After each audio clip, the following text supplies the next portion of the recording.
కాలేదు. అదాని వాళ్ళు డేటా సెంటర్కి సంబంధించిన ఇన్ఫ్రాస్ట్రక్చర్ ఆ రోజు కూడా గూగుల్తోనే, ఆ రోజు కూడా ఎయిర్టెల్తోనే. సో అది ఒకటే ఇది ఒకటి. కానీ ఆ రోజు ఉన్న ఒప్పందం ఏంటి?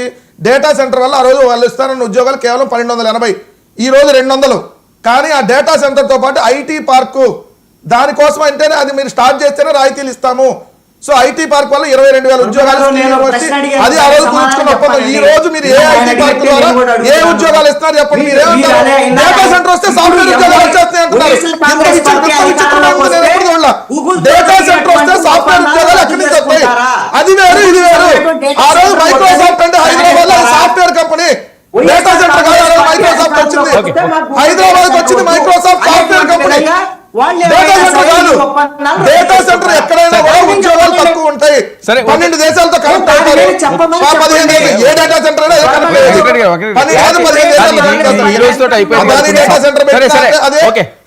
పెట్టినా అదే, ఇంకోటి పెట్టినా ఆ డేటా సెంటర్ మీ వెర్షన్ మీది కొత్తగా ఈ రోజు ఇది కాదని ఇంకా కొన్ని సంవత్సరాలు దీని మీద మనం డిస్కస్ చేయాలి. వంశీ వర్మ గారు ఏంటి ఇది సోషల్ మీడియా ఏంటి? Social media please let me complete.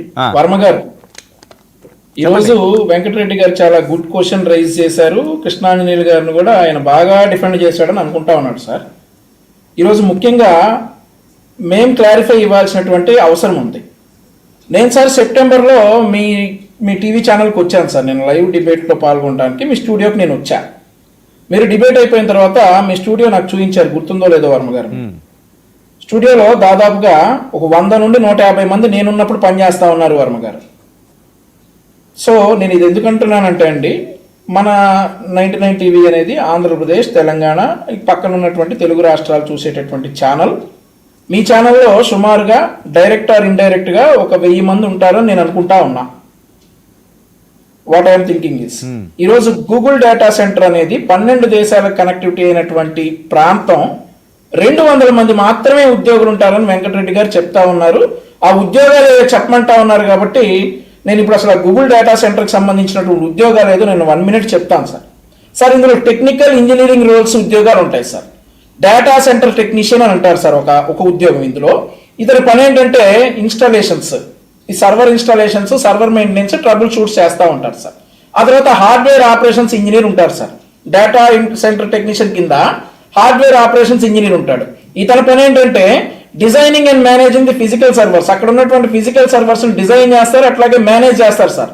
ఆ తర్వాత నెట్వర్క్ ఇంజనీర్ ఉంటారు సార్. ఇంటర్నెట్ కనెక్టివిటీని, రౌటింగ్ ని, నెట్వర్క్ రిలయబిలిటీని ఇతను ఆ నెట్వర్క్ ఇంజనీర్ అనే అతను చూసుకుంటా ఉంటాడు. అతని తర్వాత సిస్టమ్స్ ఇంజనీర్ ఉంటాడు సార్. ఆ సిస్టమ్స్ ఇంజనీర్ లో ఇతను ఆపరేటింగ్ సిస్టమ్స్ కావచ్చు, అక్కడ ఉన్నటువంటి సిస్టమ్స్ హ్యాండిల్ చెప్పండి సార్. ఎన్ని ఉద్యోగాలు ఉన్నాయని అడిగారు కదా సార్ వెంకటరెడ్డి గారు. సార్ ప్రేక్షకులకి ఈ రోజు ఆంధ్రప్రదేశ్ రాష్ట్ర ప్రజలకి క్లారిటీ ఇవ్వాల్సినటువంటి అవసరం ఉంది కాబట్టి చెప్తా ఉన్నా. ఆ తర్వాత డేటా సెంటర్ సాఫ్ట్వేర్ ఇంజనీర్ ఇదే డేటా సెంటర్స్ లో గూగుల్ డేటా సెంటర్ లోనే ఉంటారు సార్. అతను ఏంటంటే ఆటోమేషన్ టూల్స్ బిల్డ్ చేయడం అవన్నీ చేస్తూ ఉంటారు. ఆ తర్వాత ఫెసిలిటీస్ అండ్ ఇన్ఫ్రాస్ట్రక్చర్ వాళ్ళు ఉంటారు సార్. గూగుల్ డేటా సెంటర్ కింద వీళ్ళందరూ ఉండేది. నువ్వు బిక్కమోహన్ అవసరం లేదు వెంకటరెడ్డి గారు, వినండి.